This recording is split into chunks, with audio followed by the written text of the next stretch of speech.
Bismillahirrahmanirrahim. Tabarakalladzi nazzala al-furqana ala 'abdihi liyakuna lil 'alamina nadhir. Allahumma shalli wa sallim ala sayyidina Muhammad wa ala alihi wa sahbihi wa barik wa sallim asma'in. Amma ba'du. Ingkang kula hormati Kyai Haji Abdul Hanan wa ahli baiti, sedanten kanca-kanca santri peminat ilmu tafsir dan ilmu hadis ingkang kula hormati. Berbicara tentang ilmu tafsir, ada beberapa ulama yang menghindari kata tafsir karena makna tafsir itu memaknai atau menduga apa yang dikehendaki Allah. Tentu itu sulit. Satu, bahwa faktanya kita sudah tidak bisa komunikasi dengan Allah karena tidak ada wahyu lagi. Sehingga dari kehati-hatian ini pernah suatu saat Abu Bakar ditanya, ma makna abban fi qaulihi ta'ala wa faqihatan wa abba. Beliau menjawab, saya tidak lagi pantas hidup di atas bumi, di bawah naungan langit, jika saya mengatakan naqulu fil Quran, jika saya harus berpendapat tentang Quran apa yang tidak saya ketahui. Itu kehati-hatian yang dilakukan Sayyidina Abi Bakrin As-Siddiq. Tapi teori ini berbanding paradok, berbanding ekstrim, ketika bahwa Quran itu diturunkan itu sebagai hudan, sebagai petunjuk. Kedua, sebagai bayanan, sebagai penjelas. Dan ini yang saya yakini. Kalau sebagai penjelas, Quran itu harus jelas sekali dan bisa menjelaskan. Dan Quran mensifati dirinya wal kitabil mubin, demi kitab yang memberi penjelasan. Sehingga dari sudut ini, orang kafir pun mungkin memahami Quran. Dan menurut saya orang kafir pun bisa paham Quran. Kalau Ahok itu melintir Quran, tidak memahami Quran, paham? Senok harganya itu melintir Quran, tapi tidak memahami Quran. Tapi bahwa Quran itu bisa difahami orang kafir itu ya. Logikanya gampang begini, kata Imam Syafi'i dalam kitab Ar-Risalah. Ketika Quran turun, itu pendengarnya itu tidak ada yang Muslim, belum ada santri Kewagian, nggak ada santri Lirboyo, tidak ada santri Sarang. Pendengarnya itu non-Muslim. Nah ini sampai angan-angan. Ketika Quran turun tuh pendengarnya Muslim atau non-Muslim? Non-Muslim. Andai kan Quran itu turun tidak difahami orang kafir, maka lalu objeknya siapa? Sasarannya siapa? Nah sebab itu akan aneh kalau kita yang mondok, misalnya ngaji Edkon, ngaji Alfiyah, ngaji Ulumul Quran, apa saja. Kemudian Anda tidak paham Quran, padahal orang kafir saja bisa paham. Nah ini tantangan bagi kita. Sing kafir wis paham Quran, masa kita santri tidak paham Quran. Makanya begini, di antara awal-awal periode Makkiyah ada surat disebut Qul ya ayyuhal kafirun. Katakan Muhammad ya ayyuhal kafirun. Karena mukhotabnya atau lawan dialeknya Nabi adalah orang-orang apa? Kafir. Mereka paham ketika dijelaskan Quran, paham. Dan sebagian mereka menjadi mukmin karena paham. Itu termasuk isi makalah yang saya utarakan di sini. Mereka tanya, ya Muhammad, siflana robbak, amin dahabin, amin nuhasin, amin hajarin. Karena orang kafir jahiliyah itu punya tren. Yang namanya Tuhan itu fisik. Mereka punya Lata, punya Uzza, punya Hubal. Sehingga kalau Tuhan-Tuhan kita ini dari batu Muhammad, katanya Anda punya Tuhan yang berbeda. Lalu Tuhan Anda ini dari emas atau dari perak. Turunlah ayat Qul huwallahu ahad, Allahus samad. Lagi-lagi mukhatabnya adalah orang kafir. Makanya ini juga akhirnya jadi ilmu madhab, ilmu tentang firqah-firqah dalam Islam. Bahwa kesalahan terbesar orang Khawarij sebagaimana yang dikutip Imam Bukhari Nanti sampean cari di juz 4 atau di juz 3, pokoknya di bab babu qitalil khawarid, karena Imam Bukhari punya adat diulang-ulang. Kata Ibnu Umar yang dikutip Imam Bukhari, innahum intolaku ila ayatin nazalat fil kufar faja'aluha alal mu'minin. Orang-orang khawarid atau kalau sekarang orang-orang radikalisme itu meneliti Quran, kemudian ketika ada kriteria manusia-manusia tertentu itu dianggap itu kenanya orang Islam, korbannya orang Islam.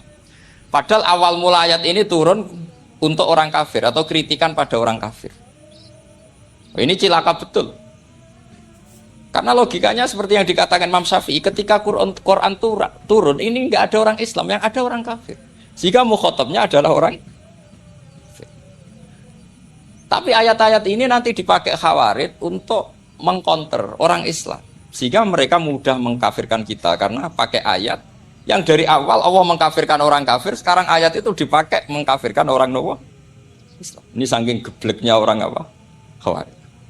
Makanya kata kitab Fathul Bari yang menyarai Bukhari itu, yang mendorong orang Khawarij seperti itu adalah jahluhum bisyariah. Memang mereka benar-benar bodoh, benar-benar goblok. Misalnya Misalnya kita kiai atau kita ma'arif atau kita santri atau kita orang soleh. Kemudian kita tidak bisa melakukan apa yang kita katakan. Terus kita oke lah, kita kena kritik misalnya atakmurunan nasa bil birri apa? Wa tansawna anfusakum wa antum taslunal kitab. Terus kita katanya bisa ngomong tapi tidak bisa melakukan, terus dikritik dengan ayat itu mestinya tidak tepat. Karena itu asbabil nuzulnya adalah orang-orang Yahudi, karena tahu bahwa sifat Rasulullah itu ada di Taurat, mereka menyuruh keluarganya itu masuk Islam, tapi mereka sendiri tidak mau Islam. Kemudian turunlah ayat atakmurunan nasa bil birri wa tansawna anfusakum wa antum taslunal kitab. Afala ta'qilun. Sekarang perbandingannya begini. Misalnya ada orang Islam, taruh saja Zaid. Zaid itu maling. Ya maling, konsisten dia maling yang sampai tua. Terus menurut Anda Zaid yang muslim ini, muslim, Zaid itu muslim tapi maling. Jangan bilang maling tapi muslim, dia itu ya. Kemudian Zaid bilang ke anaknya, "Cung, kowe aja dadi maling, dadi santri sing soleh, sing maling bapak tok." Ndak. Ini menurut analisis usul fikih. Ngomongnya Zaid itu benar apa salah? Benar kan? Nasihatnya ya benar, ngomongnya juga. Kamu tidak bisa ngeritik Zaid. Kamu bisa ngomong tapi tidak bisa melakukan, tidak bisa. Fa'innal amro bil ma'ruf wajib. Wal qawla bil ma'ruf ya wajib. Wal qawla bil haqqi ya wajib. Jadi itu hal yang berbeda. Misalnya fa'innal amro bil ma'rufi wajibun. Memerintahkan barang baik itu baik. Wa innal qawla bil haqqi ya wajib, mengatakan yang hak itu ya wajib. Berarti Zaid tetap kena khitab. Kamu harus nasihati anak secara benar. Kamu juga harus ngomong hukum secara benar. Lalu ketika Zaid ngomong hukum secara benar, cung ojo maling, maling ku dosa. Cung ojo nerusno profesine bapak maling, maling itu tidak benar. Dia berarti sudah melakukan dua kebenaran, yaitu ngomongnya benar, nasihatnya benar. Dia salah, perilakunya tetap maling. Tapi jangan karena dia maling lalu omongannya enggak salah juga, berarti salahnya malah 3. Makanya ini pentingnya ngaji sama ulama sama ahli usul fikih. Jadi tidak bisa dicampur adukkan. Zaid gagal dalam perilaku, tapi jangan gagal lagi di nasihat. Nanti kalau dia tidak nasihati, maka anaknya terus maling, alasannya niru bapaknya. Karena bapaknya kalau mau nasihati nanti disemprit sama santri-santri. Pak, sampean ra oleh nasihati anake ra usah maling sampean dhewe. Maling. Oh, ndak bisa cara usul fikih. Itu malah yudraku kulluh, la yudraku napa? Kulluh, atau bahasa populernya al-maisur la yasqutu bil maksud. Misalnya kita sebagai kiai hanya bisa takrib. Hanya bisa jurumnya. Apa yang muda Fathul Mu'in cek abote. Bulet maknane bulet. Kamu tidak boleh ngomong gini, Cong. Kowe sebagai muridku kudu nurut aku. Nak gurumu goblok tok takrib, kowe tok takrib wae. Gak oleh ngelangkai guru, gak sopan gitu misalnya. Gak boleh gitu. Tetap kita ngomong, Cong. Kowe aja koyo aku. Kowe kudu alim Fathul Mu'in, alim Fathul Wahhab. Sama ndak bisa protes. Guru sendiri ndak bisa. Kebenaran tetap sebagai kebenaran meskipun kita ndak kuat melakukan atau ndak bisa. Lagi-lagi ayat itu sebenarnya ada untuk kita, untuk orang Yahudi, ta'murunan nasa bil birri wa tansawna anfusakum wa antum taslunal kitab. Sebab itu istidlal dengan Quran itu memang resikonya tinggi kalau tidak bagi mutabakhir, karena ya itu tadi. Ini harus ada pengetahuan yang luas tentang asbabun nuzul, tentang kriteria. Nah, kalau terpaksa, saya katakan terpaksa, kalau terpaksa kita itibar itu boleh, tapi itu terpaksa. Bahwa Allah mengkritik orang yang bisa ngomong tapi tidak bisa melakukan. Tapi itu secara usul fikih itu runyam. Teori ini runyam sekali, fatal. Sama lihat tuh di kitab Bajuri atau di kitab-kitab fikih yang lain. Ketika Shahibil Burdah atau Shahibil Bur'ah itu yang Imam Busiri itu Muhammad bin Busiri. Niku salah nama tapi kadung populer. Jadi sebetulnya Imam Busiri itu Shahibil Bur'ah bukan Shahibil Burdah, tapi kadung terkenal Burdah, kita ikut-ikutan apa? Burdah. Imam Busiri itu ngeluh, saya ini orang yang banyak kesalahan. Di antara salah saya adalah saya bisa ngomong tapi tidak bisa melakukan. Yaitu saya ngomong misalnya orang supaya tahajud, saya tidak tahajud. Saya ngomong orang supaya sholat sunat, saya nggak pernah sholat sunat. Itu sarahnya itu yang menyarai itu kan Imam Bajuri itu, yang sarah Burdah. Itu mengkritik begini. Kalau Anda ngendikan itu fi ma'radi dzammin nafsi, yaitu dalam konteks Anda mengkritik diri sendiri oke. Tapi omongan Anda salah. Karena secara usul fikih fatal. Fatalnya begini. Misalnya saya nggak pernah tahajud. Ya mungkin itu nyata. Mungkin itu nyata. Apakah kemudian saya tidak boleh mengatakan at-tahajjudu sunnatun? Apa saya diwajibkan diam hanya karena saya tidak pernah tahajud, terus saya seorang kiai yang haram mengatakan at-tahajjud sunnat? Saya harus tetap mengatakan kalau tahajud itu sunnat. Saya kalau punya santri terus saya bilang, "Jong, napas nganggur yuk, tahajud itu sunnat." Karena mengatakan kebaikan pasti bagian dari kebaikan itu sendiri. Makanya kata Imam Bajuri, fakaifa yakunul amru bil ma'rufi mazmuman. Bagaimana mungkin sesuatu yang jelas baik karena memerintahkan kebaikan mazmuman menjadi sesuatu yang tercela hanya karena yang mengatakan tidak melakukan. Fa innal fi'la ya amrun wal hukmu ya amrun akhar. Itu beda. Jangan karena Anda tidak minum teh karena diabetes, terus Anda kalau ada tamu tidak disuguhi teh. Karena saya sendiri tidak minum teh.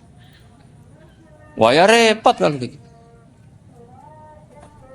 Nah itu lagi-lagi tadi orang Khawarij salah ketika mengartikan ayat yang harusnya objek kritiknya itu orang kafir. Kemudian karena Quran lama sekali dibaca orang Islam sampai orang itu lupa kalau Quran awalnya turun diantaranya adalah membenahi akidahnya orang kafir. Sehingga korbannya orang Islam. Itu mirip seperti cerita kita ya.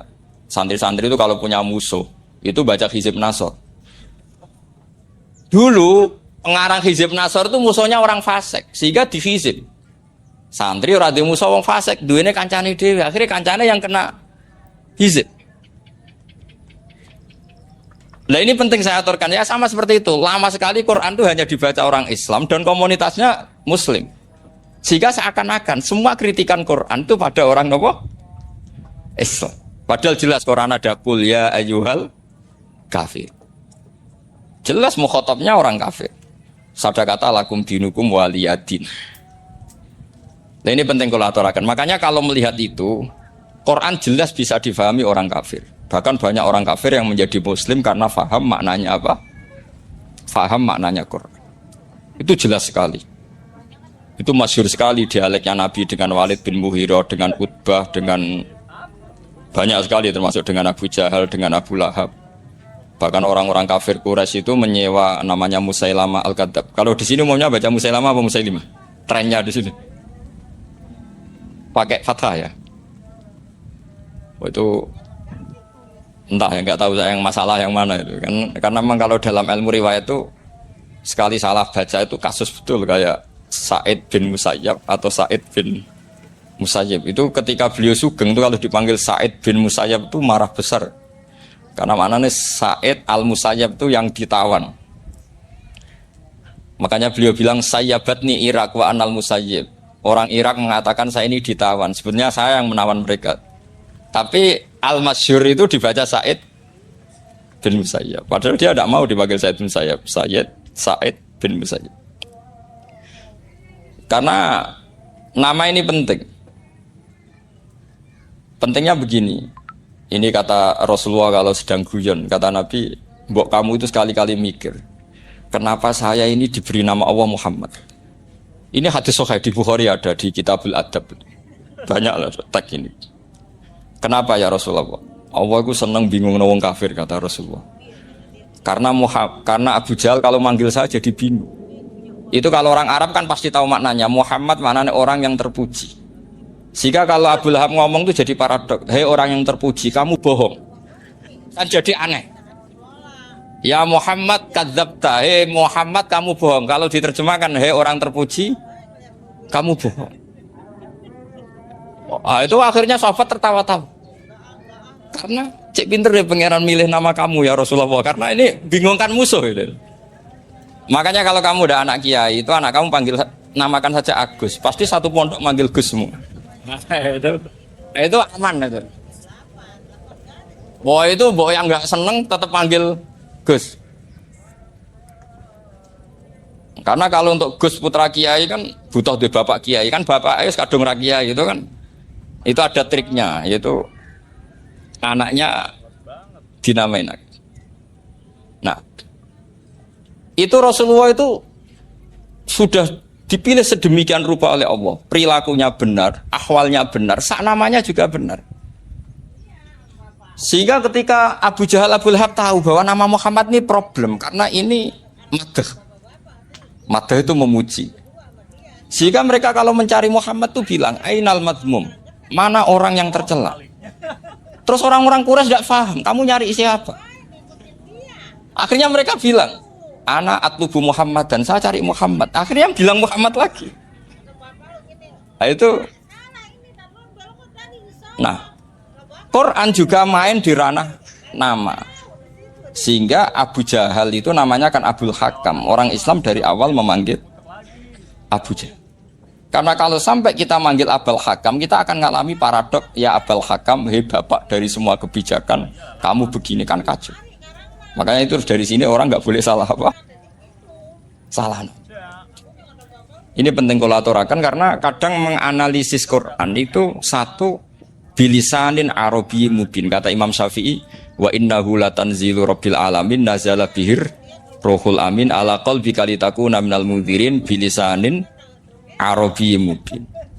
Di antara, kata Imam Syafi'i ini, di antara aturan pokok memahami Quran adalah dia malian bil Arabiyah. Dia sangat-sangat menguasai bahasa Arab. Itu masyhur dalam dialog Imam Syafi'i. Saman kalau ngaji takrib atau Fathul Mu'in, syarat sahnya tayamum lil musafir itu apa? Tolabul ma. Mencari apa? Sampai kalau di takrib dicontohkan. Kalau di tempat atas nyari ke bawah, kalau ke bawah nyari ke atas. Imam Syafi'i ditanya, kaifa taqulu bi syartit tolab? Bagaimana Anda berpendapat bahwa tolabul ma itu wajib untuk menjadi sahnya tayamum? Terus Imam Syafi'i faqara'a falam tajidu ma'an. Kamu pergi, kemudian falam tajidu ma'an, kamu tidak menemukan air. Terus Imam Syafi'i mengatakan, la yuqalu liman lam yatlub lam yajid, wa innama yuqalu lam ya'rif. Kata. Orang yang nggak pernah mencari itu tidak bisa dikatakan lam yajid, tidak menemukan. Kalau belum mencari namanya tidak tahu. Padahal Quran bilang kamu pergi, kemudian kamu tidak menemukan air. Tidak menemukan itu berarti harus mencari dulu, baru dikatakan lam yajid, tidak menemukan. Kalau tidak pernah mencari namanya tidak. Hanya gitu tok itu jadi ilmu bahwa tolabul ma itu wajib, karena Allah mengatakan falam tajidu ma la yuqalu liman lam yatlub lam yajid wa innama yuqalu lam ya'rif. Orang dikatakan tidak menemukan berarti Setelah mencari, kemudian kesimpulannya ndak menemukan. Kalau belum mencari namanya apa? Ndak tahu. Nah, dari sini Imam Syafi'i istidlal wajib tolabul. Ini namanya malian bil arabiyah. Dia menguasai bahasa Arab. Begitu juga ulama-ulama sufi. Itu ada cerita Bayazid Al-Bustami itu ada muridnya baca ayat wasiqal ladzina taqaw rabbahum ilal jannati zumara. Orang-orang takwa itu digiring menuju surga. Itu dia nangis. Muridnya kaget. Ini guru saya tidak benar, ini ada cerita surga, tapi dia malah nangis karena ayatnya itu digiring. Terus kata Abu Yazid, mereka itu di mana saja? Masa ke surga aja butuh digiring? Ke surga itu kan nikmat, ngapain butuh digiring? Saya tidak mau, kata dia. Abu Yazid itu nggak mau digiring ke surga, itu nggak mau. Muridnya kan tambah kaget. Memangnya mau neraka kan itu pikirannya itu. Ternyata beliau jawabnya sederhana. Saya pas itu sudah dekat sama Allah sehingga tidak perlu digiring. Kemudian saya sudah panitia kiamat pas itu jadi nggak perlu digiring. Nah ini nanti penting jadi satu aturan ilmu ulumul Quran. Saya di rumah itu istiqomah ngajar Qawaidul Asasiyahnya Said Muhammad yang dulu ditulis abahnya Zubdatul Itqon oleh Said Alawi. Kemudian Zubdatul Itqon itu tentu dari kitab Itqon. Terus Said Alawi dulu ngarang kitab Faidul Khobir, sarahnya Faidul Khobir sama Sayyid Muhsin Al-Musawab. Dulu dari Padang, tapi hidupnya di Mekah. Saya dulu talaki sama Mbah Mun. Itu ternyata ada ayatnya. Innal muttaqina fi jannati wa nahar fi maq'adi sidqin 'inda malikim muqtadir. Sekarang sampean saya tanya. Menurut Anda semua orang kena hisab enggak? Enggak, sampean jawab saja. Menurut Anda ketika di mahsyar semua orang kena hisab apa enggak? Pasti kita menjawab iya. Tapi kata Said Muhammad, itu keliru. Enggak kebayang orang seperti Nabi kena hisab. Pasti yang kena hisab itu orang-orang yang enggak jelas. Nah, misalnya Nabi jelas baiknya, harusnya ya langsung enggak kena hisab. Karena enggak mungkin seorang saksi kok diaudit, enggak mungkin. Lo saksi itu di pengadilan kan nggak tersangka, nggak terdakwa, dia tidak boleh diintervensi oleh hakim. Nah, Rasulullah ketika kiamat, ketika fil mahsyar, fi faslil qada itu jelas. Fa kaifa idza ji'na min kulli ummatin bisyahidi wa ji'na bika ala haula'i syahida. Rasulullah sudah dekat Allah, pas mahsyar itu ada Allah, ada Rasulullah, ada Jibril. Kemudian Nabi itu mengidentifikasi. Ditanya sama Allah, bener mat ini umatmu? Ya, niki umatmu ya. Kalau yang nggak jelas ya Nabi lama jawabnya. Makanya kamu jangan jadi orang nggak jelas. Nah, itu kalau sekali nggak jelas itu Nabi lama sekali jawab. Nah, artinya begini, yang kena hisab itu meskipun kata Said Muhammad, meskipun Dhahirul Quran itu menetapkan asbata umumal hisab, tapi zahirnya Quran yang sama juga menafikan hisab. Ya itu karena nggak mungkin, nggak kebayang kita malaikat berani menghisab afdalul khalqi. Sama bisa bayangkan malaikat mengaudit Rasulullah SAW. Ahabbal khalqi ilallah. Benci loko mencet deh. Wong jajar Allah kabeh dini kan audit sudah indah. Fa kaifa idza ji'na min kulli ummatin bisyahidi wa ji'na bika ala haula'i syahid. Lalu mungkar nakir juga sama. Sampai bisa bayangkan mungkar nakir tanya Nabi Muhammad. Tesnya susah. Karena kalau Rasulullah terus ditanya, waman Nabi Yuka. Wah, itu kan bisa kiamat itu.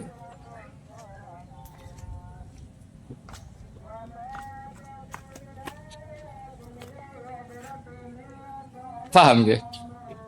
Makanya kata Said Muhammad, ini kan teman-teman tanya, biar caranya alim tafsirnya saja, sarannya satu hafal Quran, dua hafal Sahih Muslim, tiga semua orang sudah mati, tinggal kamu yang alim.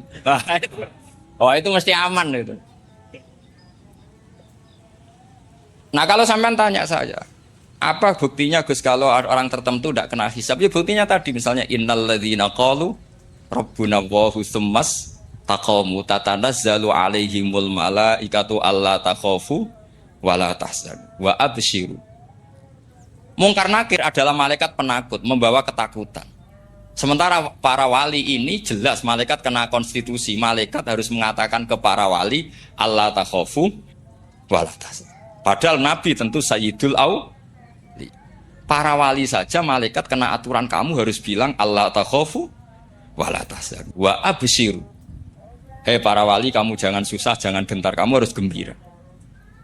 Kamu bisa bayangkan misalnya Mungkar Nakir bawa godok atau orang kalau dipukul ajul sak walang-walang. Kemudian kamu bayangkan si Abdul Qadir ngalami itu, Abdul Hasan Asadali ngalami itu, Abu Yazid Al-Bustami. Kalau itu ngalami gitu semua, ngapain kita jadikan mursyid? Kan sama nasibnya dengan kita. Nah, Zahirul Quran mengatakan asbatal hisab. Tapi Zahirul Quran di ayat yang lain lam yusbit al-hisab. Makanya tadi umumul Quran juga ditaksis dengan muqayyid. Yang mutlak ditaksis dengan yang muqayyad. Yang mujmal ya sama seperti itu, aturannya seperti itu, ditafsil sama yang mufassal. Sama orang kafir yang jelas, sampean bisa bayangkan malaikat ngaudit Fir'aun. Cek kurang penggaweane. Jelas eleke kok di audit. Misalnya Abu Lahab di audit, wah malaikatnya celaka mencet. Berarti dia agak percaya sama pernyataan Tuhan tabat yada abi lahabim. Malaikat kok ngaudit Abu Lahab. Mungkin Gusti kula ceke. Nak menawi wonten nabi. Lho ki ora tau ngaji Quran tapi wong ayate tabat yada kok cek di cek. Nah, yang seperti ini masuknya kategori ulaikal ladzina satruse, mereka yang kafir bi ayati rabbihim wa liqaihi fahabitos maluhum fala nuqimu lahum yaumal qiyamati was. Jadi ada orang-orang kafir yang jelas kena aturan fala nuqimu lahum yaumal qiyamati was. Yang jelas kafirnya ya gak kena hisab, yang jelas nabinya, jelas wasinya juga gak kena hisab. Yang kena kita di tengah-tengah. Tapi ilmu itu ikut mainstream karena semua orang bilang ada hisab ya kita ikut-ikut bilang. Ya sudah gitu saja. Tapi kalau aslinya ya rapati percaya. Umumnya uang gerono mati ditalkin ya kita melok-melokan nalkin. Tapi kalau kadang ya gak kebayang. Piye nak wali-wali ditalkin. Makanya ada di dunia wali itu ada cerita Rabi'ah Dawiyah itu termasuk keramat beliau itu. Kalau Imam Sibawi kan dalam cerita wali kan ditanya marrobuka ngapunten niku man mausul napa istifham. Wah itu malaikatnya ndak pernah khataman alfiyah kan repot. Kalau Rabi'ah Dawiyah lebih parah lagi. Beliau tuh nangis sekeras-kerasnya. Nangis terisak-isak, dia tersiksa. Ya Allah, engkau itu zat yang paling saya kenali. Dan harusnya semua makhluk itu kenal engkau. Tapi ini hamba engkau tanya, engkau itu siapa? Itu kan, ini orang gitu. Karena Allah itu adharud dhahir. Kata sampai Imam Sibawi, misalkan a'raful ma'arif. Jadi wong ora Allah wis geblek tenan dari Imam Sibawi. Imam Sibawi kan atas nama dia pakar nahwu pertama mengatakan domir paling makrifat di antara 6 isim makrifat paling makrifat itu domir. Tapi meskipun gitu a'raful ma'arif Allah. Yang paling makrifat dari sekian isim makrifat itu Allah. Artinya satu nama yang orang harus kenal semua.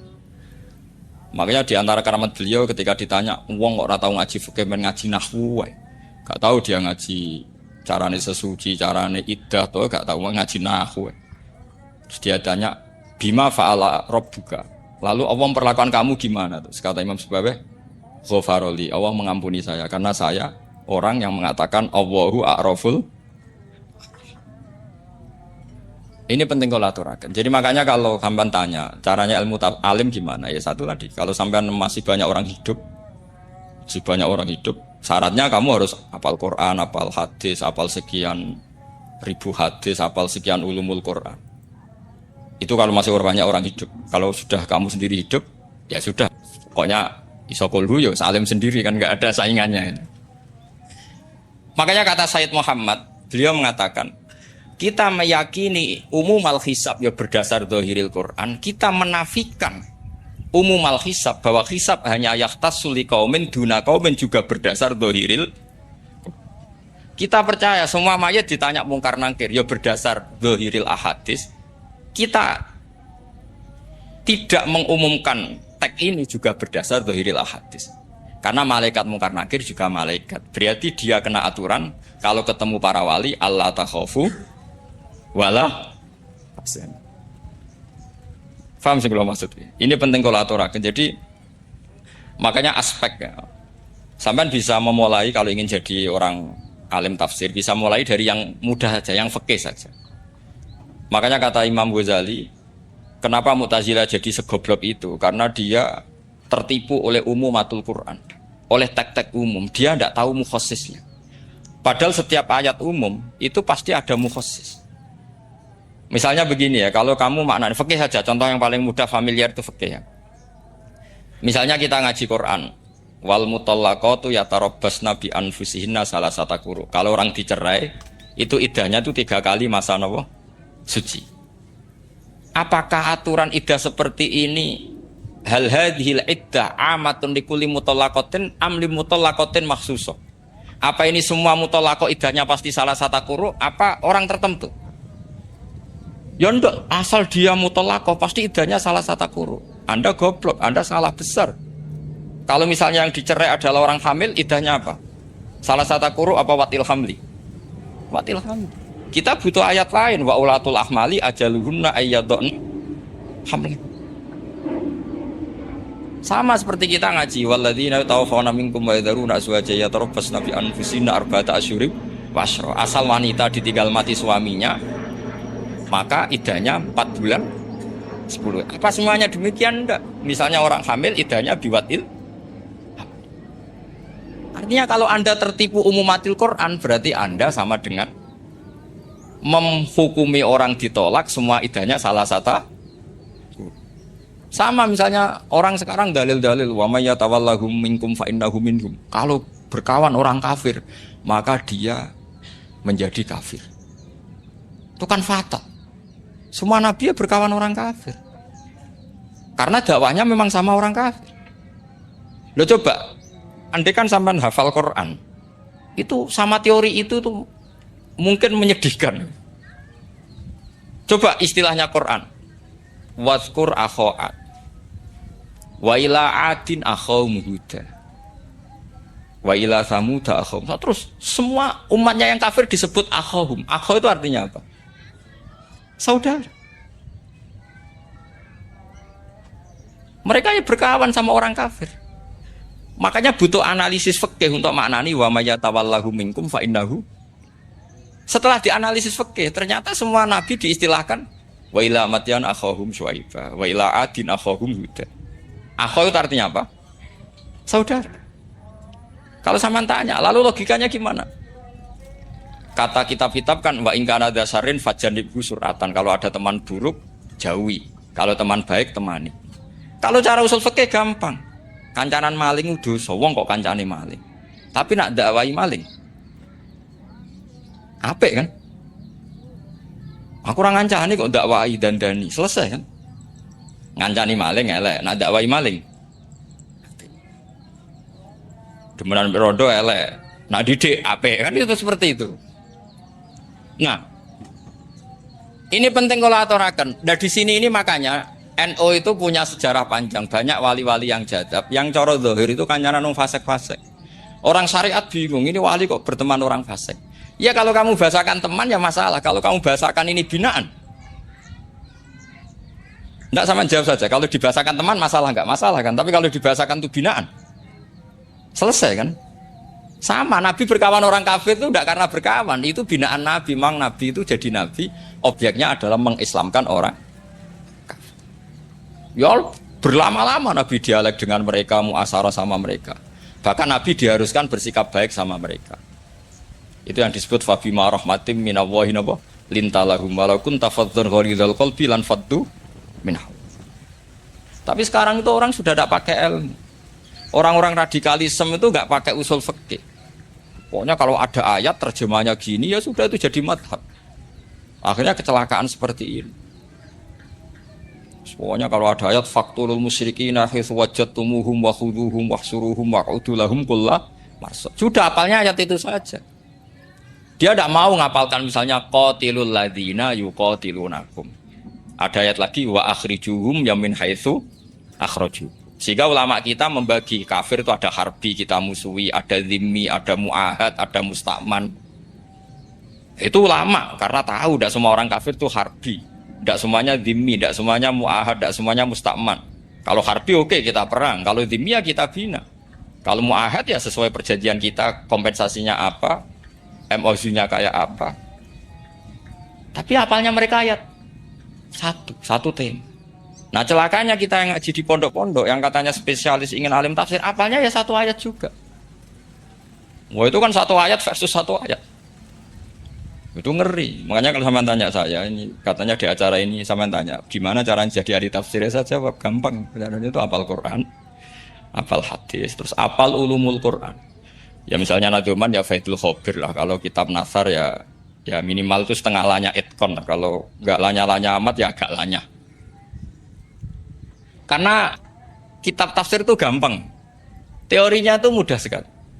Misalnya al-ibratu bi umumil lafzi la bi khususis sabab. Itu sama dengan kayak kaidah fikih. Karena kalau kaidah fikih itu saya itu pernah dibisui kiai itu. Ini kisah nyata itu. Dibisui kiai itu. Pas basul masail dulu saya itu masih sering mau basul masail. Tani mun pensiun mun mboten niku. Dulu saya dengan Gus Zofur putrane Mbah Mun itu sering makili Pondok Anwar basul masail fikih. Tapi tidak tahu ceritanya Gus Zofur jadi dokter tafsir, saya juga kok ya tahu-tahu menekuni tafsir. Lama-lama orang itu lupa status saya yang fakih ya. Makanya saya itu ya kadang eman gitu karena ini status penting juga. Tapi status fikih itu kadang memang menyesatkan. Karena begini, itu dulu pernah ada basul masail itu begini. Ini kisah nyata ini. Ada desainer baju putri untuk putri, anak putri. Kemudian desainer itu menciptakan satu celana pendek atau celana seperempat. Dengan desain ini pasti kalau dipakai itu auratnya itu kelihatan. Bagaimana hukumnya desainer ini? Apa termasuk mimman sarro'a as-sayyi'ata? Karena terjadi kasfil aurat. Apa enggak? Rata-rata kalau kiai yang khusyuk-khusyuk yang sepuh-sepuh desainer itu dosa. Gara-gara tren pakaian ini wong wedok buka aurat. Tapi saat kiai-kiai alim yang muda-muda entah saking belingnya, entah saking pinternya enggak tahu. Bilang begini, Pak Yai, yang didesain apa? Ya celana itu.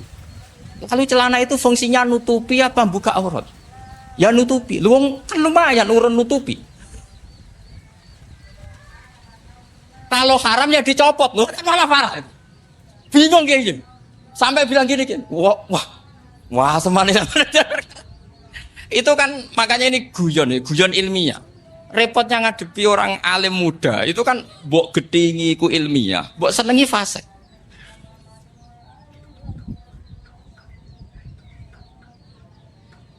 Ketika kiai yang khusyuk tadi tak cana, kalau desainer katok seperapat. Paham gitu? Ya coba yang celana dalam terlalu vulgar itu, paham gitu? Nggak rok saja lah, rok mini misalnya, rok selutut. Saman jangan ngeres ya, yang rok selutut misalnya. Rok selutut itu desainernya kena hukum haram enggak? Saman jawab saja. Oh haram dari kiai sepuh karena dengan desain itu misalnya lututnya kelihatan. Tapi pertanyaannya kiai muda saya masih ingat betul, saya tanya. Lalu fungsi pakaian itu apa Pak Yai? Fungsi itu kan tetap nutupi sebagian aurat. Kalau Anda haramkan, barang haram itu harus dihilangkan. Nah, itu. Sampai kiai itu setelah acara itu manggil saya. Gus, kalau ngakoni jenengan alim tapi podo repoti. Pada repoti nak dalam itu kan terus itu ada perumusan di redaksi keputusan yang dijual itu yang masail fikihnya kan terus diputuskan dibukukan. Kalau redaksinya halal terus nanti orang pakai rok semua.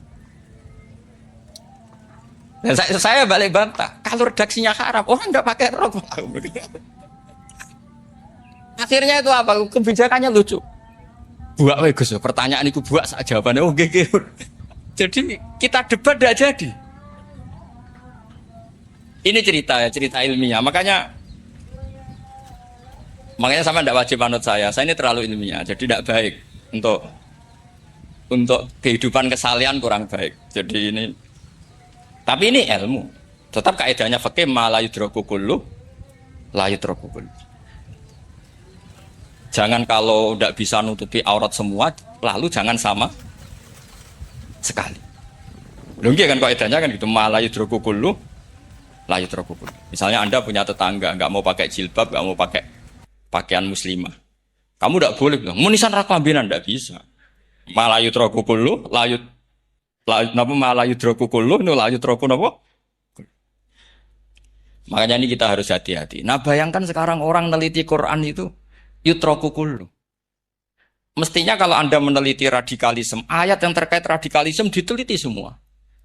Ternyata di surat Taubat yang disebut suratus Saf, yang bahkan haram baca bismillah, itu ada ayat wa in ahadum minal musyrikin astajaraka fa'ajirhu hatta yasma'a kalam Allah. Tsumma ablighu makmana. Muhammad, kalau ada orang kafir mau belajar Quran sama kamu, ya harus kamu pelajari. Hatta yasma'a kalam Allah. Setelah mereka mau belajar, ya ablighu makmana. Tsumma ablighu makmana. Kamu harus menjamin keamanan dia. Itu di surat Taubat. Termasuk akhiru suratin nazalat. Gak mungkin terjadi mansuh. Tapi orang-orang ekstremis selalu pakai faqatulul musyrikin haitsu. Apalan itu terus. Yang orang liberal yang menaparin la ikraha fiddin. Ya sudah seperti itu. Sing orang-orang tegas ora tau nahi mungkar, ya ma arsalnaka ila rahmatal lil alamin. Itu ngono terus. Yang kelompok tukang nahi mungkar ya ayatnya amen nahi. Saya tuh heran, kenapa mereka punya masalah dengan hafalan kayaknya. Kenapa sih? Hafalannya kok pedot itu. Kita yang hafal semua bingung jadi. Jadi akhirnya kita yang pinter anut sing goblok karena saya tuh pernah loh debat sama orang salah, debat gitu. Setelah saya mengutarakan sekian hadis, ada tuh Pak hadis tuh. Harusnya kamu ngaji saya, ada debat-debat tuh yang level. Kalau nggak level tuh nggak boleh. Mau itu kan ngeri. Makanya ini penting ya kalau sampean tanya ingin jadi alim tafsir ya harus hafal Quran semua. Nah, kalau tidak mungkin yang nunggu orang semua mati baru Anda jadi ahli tafsir. Karena tidak ada musuhnya. Tapi saya pastikan orang kafir pun bisa memahami Quran. Yaitu tadi hatta yasma'a kalam Allah. Sayyidina Umar itu masuk Islam itu gara-gara dengar adiknya baca Toha.